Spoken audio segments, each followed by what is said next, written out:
एक BMW car से suit boot में एक बहुत ही बड़ा बिजनेसमैन जब उतरता है, उतरने के बाद दोस्तों वो देखता है अपनी बिल्डिंग का मुआयना करता है जो उसने हाल ही में खरीदी थी लगभग 40 करोड़ की। और जब वो उसके पास जाकर देखता है तो उसकी बिल्डिंग में काम हो रहा था, तो वो देखता है कि एक ठेकेदार जो होता है एक महिला को जिसकी उम्र 25 से 26 साल उम्र होगी और एक खूबसूरत सी महिला थी उसको डांट रहा था। लेकिन जैसे ही वो उसको इतनी बुरी तरीके से डांट रहा होता है, वो तबीयत उसकी खराब होती है, इस वजह से वो काम करने के लिए नहीं आई थी, इस वजह से वो ठेकेदार उसको डांट रहा था। जब ये बात वो बिजनेसमैन आदमी देखता है तो देखकर ये सब उसको बहुत ही बुरा लगता है कि आखिर क्यों वो इतनी बुरी तरीके से उस महिला को डांट रहा है। लेकिन जैसे ही करीब जाकर देखता है और देखने के बाद वो उससे बात करने की कोशिश करता है, तो वो महिला उसको मुड़कर जब देखती है तो दोस्तों देखने के बाद उसके चेहरे का हाव भाव बदल जाता है और वो जो लड़का बिजनेसमैन होता है उसका भी हाव भाव बदल जाता है। और इस तरीके से दोस्तों दोनों की आंखों से आंसू आने लगते हैं और एक दूसरे को देखकर इतने भावुक हो जाते हैं। दोस्तों दोनों में क्या रिश्ता था, दोस्तों दोनों एक दूसरे के क्या लगते थे, जो उसे देखकर एक बड़ा आदमी एक गरीब महिला से एक गरीब औरत को देखकर बुरी तरीके से रोने लगता है। तो दोस्तों ये आखिर कौन थे वो दोनों और उन दोनों का क्या रिश्ता था, तो दोस्तों हम सुनाने जा रहे हैं एक सच्ची कहानी। दोस्तों क्राइम स्टोरी में आपका स्वागत है, मैं अफसार सिद्दीकी। अगर आपने हमारे चैनल को सब्सक्राइब नहीं किया तो सब्सक्राइब जरूर कर ले ताकि हमारा मोटिवेशन बना रहे। दोस्तों एक 25 साल का लड़का जिसका नाम राजेश होता है। राजेश अपनी तैयारी जो सूट बूट पहनकर नाश्ता करने लगता है, नाश्ता इतनी तेजी से करता है कि उसे कहीं जाना होता है। तो दोस्तों उसकी माँ सावित्री देवी होती है, राजेश से कहती है बेटा इतनी भी जल्दी क्या है जो तुम इतनी तेजी से नाश्ता कर रहे हो, थोड़ा सब्र करो और आराम से नाश्ता करके जाओ। तो वो राजेश कहता है नहीं माँ, मैंने जो 40 करोड़ की बिल्डिंग खरीदी उसमें कुछ काम होना है, इसलिए मुझे कुछ पेमेंट भी देना है, इसलिए मुझे जल्दी निकलना होगा। और दोस्तों जल्दी जल्दी में राजेश नाश्ता करके जैसे ही अपनी बिल्डिंग को देखने के लिए रवाना होने लगता है और ड्राइवर से कहता है कि चलो गाड़ी निकालो, जो सामान रखना है वो गाड़ी में रख लो। और इस तरीके से ड्राइवर जो होता है उसका सारा सामान गाड़ी में रख लेता है और रखने के बाद दोनों रवाना हो जाते हैं। तो दोस्तों कुछ देरी के बाद जैसे ही वो अपनी बिल्डिंग के पास पहुंचता है, सूट बूट में एक BMW कार से निकलता है। निकलने के बाद वो देखता है एक महिला जिसकी उम्र 25 साल है। 25 साल की जो महिला होती है उसको एक ठेकेदार है उसको डांट रहा होता है, क्योंकि वो बीमारी की वजह से 2 दिन नहीं आई थी, इस वजह से वो उसको डांट रहा होता है और वो महिला सर झुकाए उसकी बातों को सुन रही होती है। ये बात जब राजेश को अच्छी नहीं लगती है तो वो करीब जाकर देखता है, ठेकेदार से कहता है कि नहीं ऐसी कोई बात नहीं, इसे डांटने की जरूरत नहीं है, अगर क्या हुआ वो बीमार है तो नहीं आई, क्या जरूरी है तुम्हें डांटने की, दूसरे मजदूर तो हैं काम करने वाले। ठेकेदार कहता है कि नहीं ऐसी कोई बात नहीं, मजदूरों का ये पेशा होता है, जो बहाने बनाकर नहीं आते हैं। अब जैसे ही वो महिला सर उठाकर देखती है तो देखकर उसके पैरों के तले की जमीन खिसक जाती है। दोस्तों दोनों राजेश भी उस महिला को देखता है तो उसकी आंखों में भी आंसू आने लगते हैं और उस महिला की आंखों में भी आंसू आने लगते हैं। दोस्तों वो महिला कोई और नहीं बल्कि वो राजेश की तलाकशुदा पत्नी होती है, जो 5 साल पहले उससे तलाक ले चुकी थी। जब वो एक दूसरे को देखते हैं तो इतने भावुक हो जाते हैं, उनकी आंखों से आंसू निकलने लगते हैं। अब क्या होता है दोस्तों, राजेश जो होता है वो उससे बातें करने लगता है। उस महिला का नाम दोस्तों पूजा होता है। पूजा और राजेश की शादी लगभग 5 साल पहले हुई थी। तो दोस्तों किसी वजह से और जैसे ही उनकी शादी हुई थी उनकी जिंदगी बहुत अच्छे से कट रही थी। दोस्तों उसकी माँ जो होती है सावित्री देवी, वो पूजा का बहुत अच्छे से ख्याल रखती थी और इतनी अच्छी उनकी जिंदगी कट रही थी। लेकिन राजेश जो था पहले गरीब था, उसके पास पहले इतना कुछ नहीं था, गरीबी के हालात में जी रहा होता है। और दोस्तों फिर क्या होता है, उसकी माँ जो होती है, उसकी माँ जो बहुत अच्छे से उससे व्यवहार करती है पूजा से, और पूजा जो होती है उसकी गरीबी से तंग आ जाती है।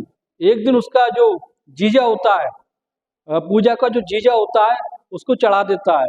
चढ़ाने के बाद उससे किसी तरीके से उन दोनों मनमुटाव पैदा हो जाता है और पूजा जो होती है वो उनसे तलाक लेने को कहती है। लेकिन तलाक लेने की जब बारी आती है तो वो राजेश कहता है कि तुम्हें तलाक लेने की कोई जरूरत नहीं है, तुम्हें जिस चीज की जरूरत होगी वो मैं देने के लिए तैयार हूँ। लेकिन पूजा कहाँ मानने वाली थी, उसके सिर पर सिर्फ इससे दूर होने का ख्वाब था। मतलब वो उसे छोड़कर जाना चाहती थी। वो अपने जीजा के बहकावे में आकर, और इसी तरीके से उसकी माँ सावित्री देवी भी बहुत समझाती है, लेकिन उसकी समझ में नहीं आती है। दोस्तों फिर क्या होता है, वो उससे तलाक ले लेती है। तलाक लेने के बाद उसको मुआवजा लगभग 8 से 10 लाख रुपए राजेश किसी तरीके से अपनी जमीन बेचकर देता है, और इस तरीके से वो अपने घर पर चली जाती है। लेकिन सावित्री देवी अभी इस बात का बुरा नहीं मानती है। वो अपनी बहू से आज भी मिलना चाहती थी और हमेशा अपनी बहू को याद करती है। दोनों में ऐसे ही, पूजा में और राजेश में ऐसी ही बातचीत होने लगती है। राजेश जो होता है वो पूजा से कहता है, तुम तो बड़े खानदान की थी, काफी पैसे वाली थी, आखिर तुम्हारी ऐसी क्या मजबूरी आ गई जो तुम यहाँ 300-400 रुपए दिहाड़ी पर काम कर रही हो और इस ठेकेदार की बातें सुन रही हो। तो पूजा कहती है कि मेरी जिंदगी तुमसे अलग होने के बाद सब कुछ बर्बाद हो गई। जो पैसा तुमसे मुझे तलाक के बाद मिला था वो सब मेरे जीजा ने छीन लिया था और मुझे घर से धक्के मारकर निकाल दिया था। जब ये बात राजेश सुनता है तो राजेश की आंखों में और ज्यादा आंसू बहने लगते हैं। वो सोचता है कि उसकी पत्नी यानी तलाकशुदा पत्नी इतने बुरे हालात में जी रही होती है। अब वो उसको एक साथ उसको अपने साथ कार में बैठाकर ले जाता है और उन दोनों की बातचीत होने लगती है। और फिर दोस्तों पे दोनों एक रेस्टोरेंट में पहुंचते हैं। रेस्टोरेंट में पहुंचने के बाद राजेश कहता है कि तुम यहाँ नाश्ता कर लो, तुमने कुछ नहीं खाया होगा, चलो। और वो राजेश वेटर को बुलाता है, कहता है कि चाय ले आओ और अच्छा हल्का नाश्ता ले आओ। और इस तरीके से दोस्तों फिर दोनों में बातचीत होने लगती है। राजेश कहता है कि मैं तुम्हें पहले भी चाहता था और आज भी चाहता हूँ, और इसलिए तुम्हारे हालात को देखकर आज मुझे बहुत तरस आ रहा है। तुमने मेरी गरीबी का मजाक उड़ाया था और ताने दिए थे, और आज देखो मैं इस मुकाम पर हूँ। मैंने 40 करोड़ की बिल्डिंग खरीदी है, जिस बिल्डिंग में तुम आज काम कर रही हो। ये भी ऊपर वाले की देन है, अब किसी का भी मजाक नहीं उड़ाना चाहिए। तो दोस्तों इस तरीके से राजेश की बातें सुनकर पूजा जो होती है वो और शर्मिंदा हो जाती है और भी भावुक होकर उसकी आंखों में आंसू बहने लगते हैं। तो फिर राजेश कहता है, तुम जो ठोकर वाली जिंदगी जी रही हो और तुम्हें ऐसा करने की जरूरत नहीं थी, अगर तुम चाहती तो आज महलों में रह रही होती। तो पूजा कहती है कि मुझे अपने किए पे पछतावा है और मैं चाहती हूँ कि अगले जन्म में तुम्हारी पत्नी बनकर रहूं। दोस्तों फिर राजेश जो होता है, राजेश कहने लगता है कि तुम्हें अगले जन्म की तो मैं नहीं कहता, लेकिन इस जन्म में भी तुम मेरा साथ नहीं छोड़ सकती। मुझे तुम्हें मेरे साथ पूरी जिंदगी जीनी होगी। तो दोस्तों इस तरीके से वो कहता है कि माँ भी तुम्हें बहुत याद करती है और तुम्हारी गुणगान गाती है, कहती है कि बहू किस हाल में होगी, कहाँ होगी। दोस्तों कहते हैं ना कि गरीबी का जो मजाक उड़ाता है, एक दिन उसको ही बुरा ही दिन देखना पड़ता है। पूजा ने जब उसका मजाक उड़ाया था राजेश का, तो उसे नहीं पता था कि राजेश एक दिन इतना बड़ा आदमी बन जाएगा। तो दोस्तों फिर पूजा आखिर पूछ ही लेती है कि तुम तो बहुत ही गरीब थे, तुम अचानक से इतने बड़े आदमी कैसे बन गए, इतना पैसा तुम्हारे पास कहाँ से आया।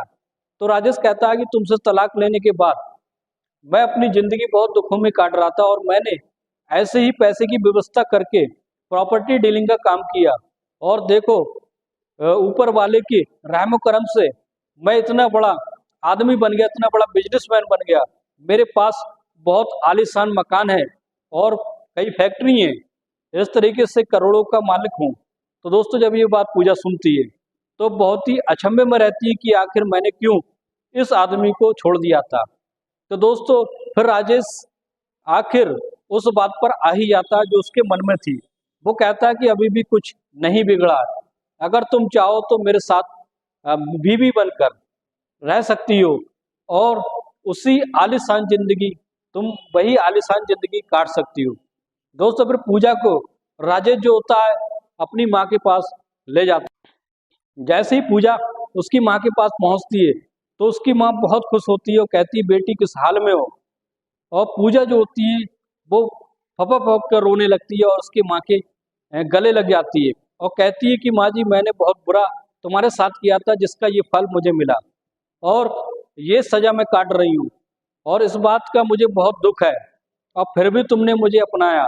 तो वो सावित्री देवी राजेश की माँ कहती कि नहीं बेटा, हम तुम्हें कभी गलत नहीं समझते थे और ना ही तुम्हें कभी हमने गलत सोचा, तुम्हारे बारे में कभी गलत सोचा। और हमेशा मैं यही कहती थी पूजा आखिर कहाँ होगी, किस हाल में होगी और क्या कर रही होगी। लेकिन राजेश कहता था कि वो तो तलाक, उसका और मेरा तलाक हो चुका है, वो जहाँ भी होगी अच्छे हाल में होगी, क्योंकि वो अच्छे घर से थी। तो दोस्तों फिर इस तरीके से राजेश जो होता है और राजेश की माँ पूजा को एक बार फिर से अपना लेते हैं। अपनाने के बाद फिर क्या होता है दोस्तों, उसकी जो आलीशान बिल्डिंग बन रही थी वो तैयार हो जाती है। उस आलीशान बिल्डिंग में जाकर वो सब खुशी खुशी रहने लगते हैं। और दोस्तों मोहल्ले पड़ोस के, पहले तो गांव में रहते थे तो सारे लोग जानते थे कि उसका तलाक हो चुका है, लेकिन शहर वाले मकान में सब रहते तो मोहल्ले वाले यही समझते थे कि पूजा और राजेश पति पत्नी हैं, लेकिन उन्हें नहीं पता होता है कि वो तलाकशुदा हैं। लेकिन फिर भी वो अपनी ज़िंदगी को खुशी खुशी जीने लगते हैं। तो दोस्तों ये थी सच्ची घटना। कैसी लगी आपको स्टोरी, आप कमेंट बॉक्स में जरूर बताएं।